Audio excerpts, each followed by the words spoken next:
I'm Yasmin Saeed and you're watching the English news programme on Somaliland National Television. These are the stories making local headlines.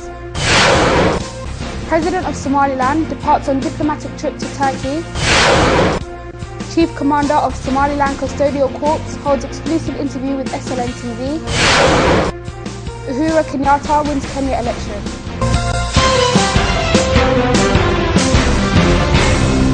President of Somaliland, Ahmed Silanyo, accompanied by a senior delegation of government officials, embarked on a diplomatic visit to Turkey.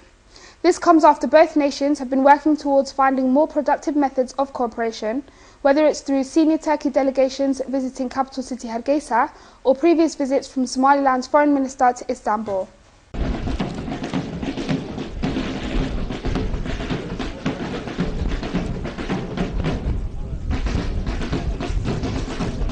Chief Commander of Somaliland's Custodial Corps, Mohammed Hussein Farah Hirane, granted an exclusive interview to our reporters on prospective development plans for Somaliland's prison system. The chief commander stated that several development plans, including setting up micro-businesses within the prison system, have been implemented successfully. He added that a key component of the reformation and rehabilitation process of prisoners is providing them with avenues of self-development. Chief Commander Mohammed Hussein Farah Hirane also emphasized the overall importance of educating prisoners while they're serving time, and the need for libraries within prisons. He conveyed a message to diaspora residents and citizens throughout the nation to support this initiative by contributing books and educational supplies to the Custodial Corps. This is one of the many initiatives being implemented in cooperation with Somaliland's Ministry of Justice. Governor of Togdheer, accompanied by the President's consultant on women affairs, distributed clothing and financial support to patients of Mandaya Mental Hospital. Governor of Togdheer Region, Ahmed Haji Abdullahi Hamirji, alongside Presidential Consultant for Women Affairs, Amal Haji Ahmed Misan, contributed money and clothes to vulnerable people in Mandaya Mental Hospital in commemoration of International Women's Day. The Governor of the Togdheer region also spoke at the event and expressed his gratitude towards Amal Haji Ahmed Misan for her assistance and support. The Governor also added that this is an impressive step and also called on the public to contribute to those mentally ill people in Mandaya Mental Hospital. Amal Haji Misan informed attendees of the donation ceremony that they prefer to assist the patients in Mandaya Hospital instead of blindly commemorating International Women's Day. Senior regional government officials of Togdheer also provided participants with brief remarks. This is the English news programme on Somaliland National Television. And now for our international headlines in detail.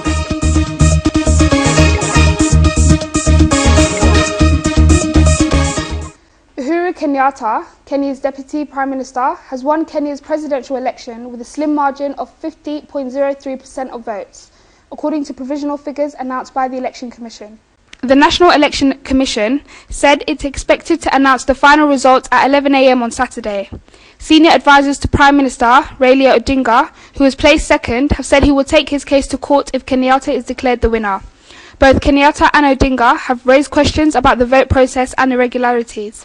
Turnout was estimated by election officials at more than 70% of the 14.3 million eligible voters, who were undeterred by pockets of violence that killed at least 15 people.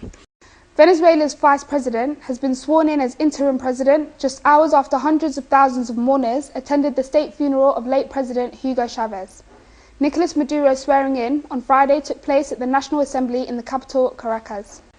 It had earlier been said to be staged in the same military academy where the funeral, attended by more than 30 heads of state, was held.